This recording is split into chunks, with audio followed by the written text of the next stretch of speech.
po si Nanay Jocelyn ang naglisod, no? So nay, pero tama to sa balay nay, dara nay. So atong itan-awon ang balay ni Ma'am Elena kung sa pud iyang situation, makita nato pud gyud na so diri ang balay ni Ma'am Elena, dali wang. So atong i-tour, mag-tour ta sa house tour ta sa balay ni Nanay Elena. Okay. So mao ni ang balay ni Nanay Elena, so makita niyo madam people, dali wang. So kaninay no so wala gid ay kabutang kay makita na to ang mao gini ang door. So mo ning guba na po ang door ni Nanay Elena. So mo na siya ang manghod ni Nanay Jocelyn, si Lola Jocelyn ato dito. So ang story dili di ay mabutang gyud Nanay Jocelyn, it's because inani pod kagamay la pod ang balay ni Nanay Elena. Unya makita na to man ng people of Kalinan, naka kurtina na maulan pod yang bungbong. Tanawa pa gud dito ang isulod tuwang. So tanawa ang balay pod ni Nanay Elena sa sulod. So inana, so nakasin. So di ba then ang mga trapal wala pud gi bongbong. So makita nyo mga nang natanan, mga kurtina lang yang ginabutang. So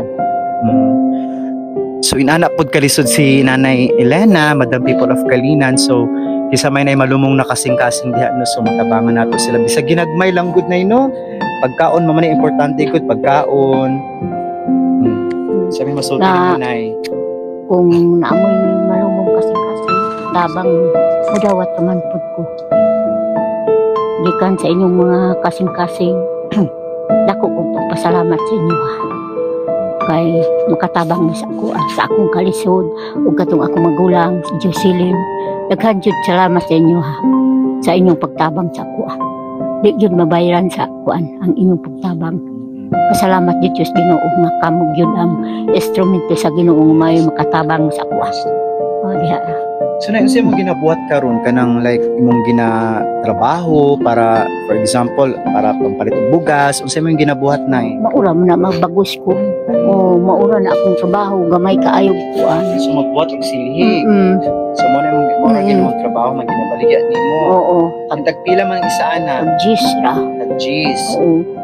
So mo na because of that kana magbuhat og silhi tukog, mo tong ginapalit og bugas para makaon ni Lola Jocelyn. Oo.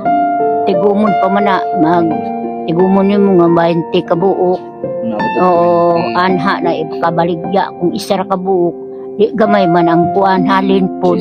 Oh, gisra pod. O mao nang grabe pagkalisod na sa among kinabuhi. Tugyan na lang na sa Ginoo. Pasalamat gani ko kay nitabang mo sa kuha. Yagid na ko ng pagkuhan sa inyo ha.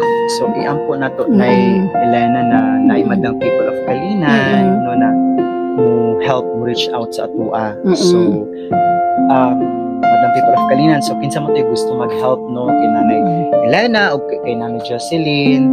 So i-PM lang jud ko ninyo, pwede rin po ninyo ingnan para mahatod na to ang tabang para sa inyo. Okay, so Nay balik ta dito ato sa Nanay Jocelyn. Okay, so here, so Madam People of Kalinan, mao ni ang kinsa man ni si Nanay nang Edita. So nagatabang po na siya. Nagtanaw na siya sa aking magulang. Ako may maguwang na ko ni ako'y kamanghuran. So igsoon yapon sila ni Nanay Jocelyn. Tulo na lang mo kabuok. So among tulo nagtinabangay. Oo, nagtanaw na nang si Jocelyn nga masakit. Pila edad ni si pangalan ginilo? Nay, si pangalan mo? Edita. Pila edad ni Lola Edita? Ilang edad? 60. Senior citizen agad mo diha ka na. Okay. Sige, tara dito kay Nanay Jocelyn. So inani gud ang kahimtang nila Lola Jocelyn, Lola Edita, so Lola Elena, Madam People of Kalinan. And makita ninyo no, diri inani gud ang ilang bungbong. So di na ko ma-imagine tagagabi unsa ka tugnaw. Ang kanina place tugnaw bayo jud kay ning winas, di ba? Nay no? Nya inani magtikuko na lang daliwang. Hangin. So makita nato si Nanay Jocelyn magtikuko gyud sa I think kung wala gyud no, wala ka nang ano ba? Di na ko ma-picture out gyud na wala bungbong. Nya tagabi hangin kaayo, tugnaw kaayo. So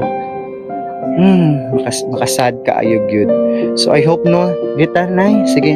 So madam people of Kalinan, please no, kung kisamay na madumong nakasing-kasing diya sa inyo, so kung naamoy extra blessings, pwede na to ma-share sa ila nanay Elena, nanay Jocelyn, and i-PM lang ko ninyo kay atong ihatod na ng mga tabang na yung itabang para sa ila. So